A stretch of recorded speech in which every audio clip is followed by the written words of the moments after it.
Guys, welcome back to my channel Arushi Saha লাইফস্টাইলে। আশা করছি তোমরা সকলে খুব ভালো আছো, আমিও খুব ভালো আছি। তো আজকে যেহেতু সরস্বতী পুজো, তো আজকের দিনটা এইভাবেই ব্লগটা শুরু করলাম। আর চারিদিকটা দেখো পুরো মেঘলা হয়ে রয়েছে, তো একটুও রোদের দেখা নেই। তো এবার 2 দিন পড়েছে সরস্বতী পুজো। তো আমরা আগের দিনই সরস্বতী পুজো করে নিয়েছি, আর সেদিনটা পুরো মেঘলা আকাশ, তো তোমরা দেখতেই পারলে। আর এখানে দেখো আমাদের সরস্বতী ঠাকুরকে বসানোও হয়ে গেছে। আর এখানে বাবা সমস্ত ফল বাজার করে নিয়ে এসছে, আর মা এগুলো সমস্ত ধুয়ে একটা ঝুড়ির মধ্যে রেখে দিয়েছে।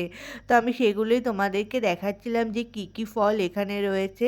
কলা, লেবু, আঙুর, তারপর হচ্ছে তোমার শাকালু, আপেল, কুল, তো সমস্ত ফল রয়েছে। আর আমি একটু সকাল সকালই স্নান টান করে নিয়েছি, আর আমার চুল পুরো ভেজা। আমি সকালবেলা স্নান করে চলে এসেছি ঠাকুর ঘরে। তো এবার ঠাকুরটাকে একটু গুছিয়ে নেব। আর এদিকে মা ঘরের ঠাকুরকেও সুন্দর করে সাজিয়ে দিচ্ছে। তো ঘরের ঠাকুরকেও ভালোভাবে সুন্দর করে সাজিয়ে তোলা হচ্ছে। আর আমি এদিকে চলে এসেছি সরস্বতী ঠাকুরটাকেও আসনটা একটু সুন্দর করে সাজিয়ে নেওয়ার জন্য। তো যেরকমভাবে পাচ্ছি সেভাবেই আসনটা একটু সুন্দর করে সাজিয়ে তোলার চেষ্টা করছি। আর মা বলে দিচ্ছিলো যে এইভাবে কর, ওইভাবে কর, তো দেখতে ভালো লাগবে। আর তার মধ্যে বাবা বাজারে গেছিলো মিষ্টি আনার জন্য, তো মিষ্টি নিয়ে চলেও এসেছি। এই মিষ্টিগুলো আমার খুবই ভালো লাগে। ওটা হচ্ছে ক্ষীরকদম, সন্দেশ, আর এটা হচ্ছে আরেক ধরনের মিষ্টি। আর দই, দই যেহেতু লাগবে, খই দিয়ে দই দিয়ে দধিমঙ্গল যে করা হয়, সেই জন্য দইও আনা হয়ে গেছে। আর ঘরের ঠাকুরকে সুন্দর করে সাজানোও হয়ে গেছে। মা দেখো সুন্দর করে এখানে সাজিয়ে দিয়েছে। আর আমি এদিকে টুনি লাইটটা সেট করে দিয়েছি, তো দেখতে ওই জন্য আরও সুন্দর লাগছে। আর আমি আগে তোমাদেরকে দেখিয়েছিলামই আমাদের বাড়িতে 3টে গোপাল, তো সমস্ত গোপালকেই সুন্দর করে নতুন পোশাক পরিয়ে দিয়ে সুন্দরভাবে সাজিয়ে তোলা হয়েছে। এই জন্য ঘরটাকে সত্যিই খুব ভাল লাগছে দেখতে। আর আজকে যেহেতু মেঘলা মেঘলা ওয়েদার না, মানে কখন যে কিভাবে টাইম পেরিয়ে যাচ্ছে বোঝাই যাচ্ছে না। তো বুঝে উঠতেই পারছি না যে কখন মানে টাইমগুলো পেরিয়ে যাচ্ছে। এদিকে এই ঠাকুরটাকেও ভালো করে সাজিয়ে না, মেঘলা ওয়েদার কখন টাইম পেরিয়ে যাচ্ছে বুঝতে পারছি না। তারপর ঝটাপট করে রেডি করে ফেলেছি। দেখো ঠাকুরের জায়গাটা সুন্দর করে গুছিয়ে দিয়েছি, কারণ ঠাকুরমশাই চলে আসবে, তাই আমি ঝটাপট করে ফলগুলোকেও কেটে নিয়েছি। এখানে সমস্ত ফল আমি কেটে নিয়েছি, মিষ্টিটাকেও সুন্দর করে একটা প্লেটের মধ্যে সাজিয়ে দিয়েছি। আর ওখানে মা দেখো চাল কলাটাকেও সুন্দর করে সাজিয়ে দিয়ে সমস্ত খই দই সমস্ত কিছু দিয়ে আসনটাকে ভালোভাবে সাজিয়ে দিয়েছে। আর এদিকে রয়েছে পুষ্পপত্রের থালাটাও খুব সুন্দর করে ফুল, চন্দন আর যা সমস্ত জিনিস লাগে সেগুলো দিয়ে সুন্দর করে থালাটাও সাজিয়ে দিয়েছে। আর ঘরের ঠাকুরটাকেও আমরা খেতে দিয়ে দিয়েছি, কারণ ঠাকুরমশাই এখনও আসেনি, তাই এই ঠাকুরকে খেতে দেওয়া হয়ে গেছে। আর এখন ঠাকুরমশাইও চলে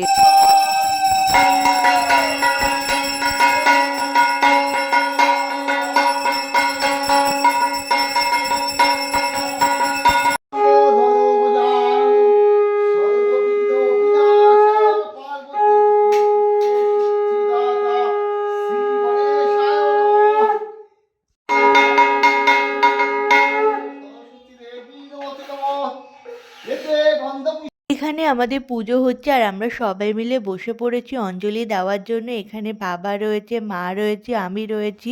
তো এখানে তোমরা একজনকে মানে দেখতে পাচ্ছ না, মানে আমার ভাইকে দেখতে পাচ্ছ না, তো এখানে নেই, কারণ ও একটু ঘুরতে গেছে, বাইরে রয়েছে, তাই ওকে এখানে দেখা যাচ্ছে না। তো আমাদের সবার পুজো কমপ্লিট হয়ে গেছে, ঠাকুরমশাইও চলে গেছে। তারপর আমরা ভাবলাম যে দুপুরবেলা কি খাওয়া যায়। তো যেহেতু আজকে বাড়িতে পুজো হয়েছে, তাই ভাবলাম যে না, নিরামিষই হোক। তাই মা বলল চল তাহলে আজকে গোবিন্দভোগ চাল দিয়ে খিচুড়ি বানানো যাক। তো আমি আর মা চলে এসেছি রান্নাঘরে, তো খিচুড়ি বানানোর জন্য। তো সেই জন্য এখানে গোবিন্দভোগ চাল নিয়ে নিয়েছি, মুগ ডাল নিয়ে নিয়েছি। সমস্ত কিছুকেই তোমরা সমপরিমাণে নেবে, তাহলে খিচুড়িটা ভালো টেস্টি হবে। তো এখানে মুগ ডালটাকে ফার্স্টে কড়াইয়ের মধ্যে দিয়ে একটু ভালোভাবে লাল লাল করে ভেজে নেব। তো আমার ভাজা হয়ে গেছে, একটা থালার মধ্যে তুলে ডালটাকে ধুয়ে নিয়েছি, দিয়ে জলের মধ্যে সিদ্ধ করতে বসিয়ে দিয়েছি। ডালটা জলের মধ্যে সিদ্ধ হোক, অপরদিকে ভাবলাম কি না, তাহলে একটুখানি বাদামগুলোকে ভালোভাবে একটু ভেজে নিই। এখানে তোমরা নারকেলও দিতে পারো, তো আমার কাছে যেহেতু নারকেল ছিল না, তাই আমি আর নারকেল এখানে অ্যাড করিনি। তো তোমরা চাইলে বাদাম নারকেল দুটোই অ্যাড করতে পারো। তারপর চাল আর ডালটাকে ভালোভাবে সিদ্ধ করতে বসিয়ে দিয়েছি। তো এইদিকে এটা ভালোভাবে সিদ্ধ হোক। তারপর এটা যখন ভালোভাবে সিদ্ধ হয়ে যাবে, ওর মধ্যে লঙ্কাও দিয়ে দিয়েছি, দেখো তোমরা লঙ্কাও দেখতে পারবে। তো এদিকে মা দেখো নাড়াচ্ছে। তো এখানে দিয়ে দিয়েছি। তারপরে বাদাম যে ভাজা বাদামগুলো রেখেছিলাম সেই ভাজা বাদামগুলো এর মধ্যে একে একে দিয়ে দেওয়া হচ্ছে। তারপর এটাকে আরেকটু ভালোভাবে নাড়াচাড়া করে স্বাদ মতো লবণ, হলুদের গুঁড়ো দিয়ে এটাকে ভালোভাবে ফুটাতে হবে। তারপর যখন এখানে আমি লবণ দিয়ে দিয়েছি, তোমরা যেরকম যতটা লবণ খাবে ততটা লবণ তোমরা এখানে অ্যাড করে দিও। তারপর এখানে হলুদ গুঁড়ো দিয়ে দিয়েছি। হলুদ গুঁড়ো দিয়ে খিচুড়িটাকে একটু ভালোভাবে নাড়াচাড়া করে নেব। যতক্ষণ না এই জলটা শুকিয়ে যাচ্ছে বা চাল আর ডালটা ভালোভাবে সিদ্ধ হচ্ছে ততক্ষণ এটাকে ভালোভাবে নাড়াচাড়া করবে। তারপরে এখানে এটাকে একটা ফোড়ন দিতে হবে। এখানে দেখো আমি দিয়ে দিয়েছি শুকনো লঙ্কা আর সাদা জিরে। এখানে তোমরা তেজপাতাও অ্যাড করতে পারো। তারপর সমস্ত কিছু দিয়ে খিচুড়িটার সাথে মিশিয়ে নেব ভালো করে। তারপর একটা ভাজা মশলা তৈরি করেছিলাম সেটা তো দেবই, আর এখানে দিয়ে দিচ্ছি আদা বাটা। আর যেটা ভাজা মশলা এটা হচ্ছে তোমার জিরাটাকে শুকনো খোলায় ভেজে গুঁড়িয়ে নিয়েছি। তারপর এটাকে খিচুড়ির ওপর দিয়ে ভালোভাবে নাড়াচাড়া করে ছড়িয়ে দিলাম।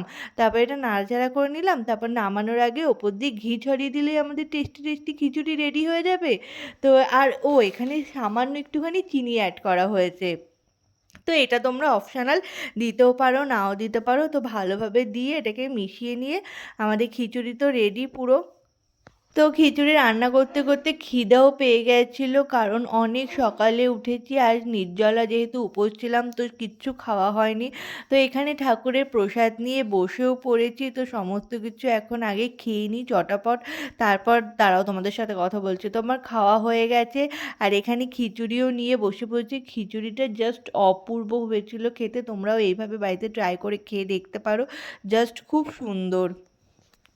তারপর সমস্ত কিছু কমপ্লিট করে আমি আমার চলে যাচ্ছি জবের জায়গায়। তো চলো আজকের মতো ভিডিও এখানেই শেষ করে দিচ্ছি। ভিডিও ভালো লাগলে লাইক, কমেন্ট, শেয়ার অ্যান্ড চ্যানেলটিকে সাবস্ক্রাইব করে দিতে ভুলো না। তো চলো আজকের মতো এখানেই টাটা, বাই বাই। নেক্সট ভিডিওর অপেক্ষায় থেকো।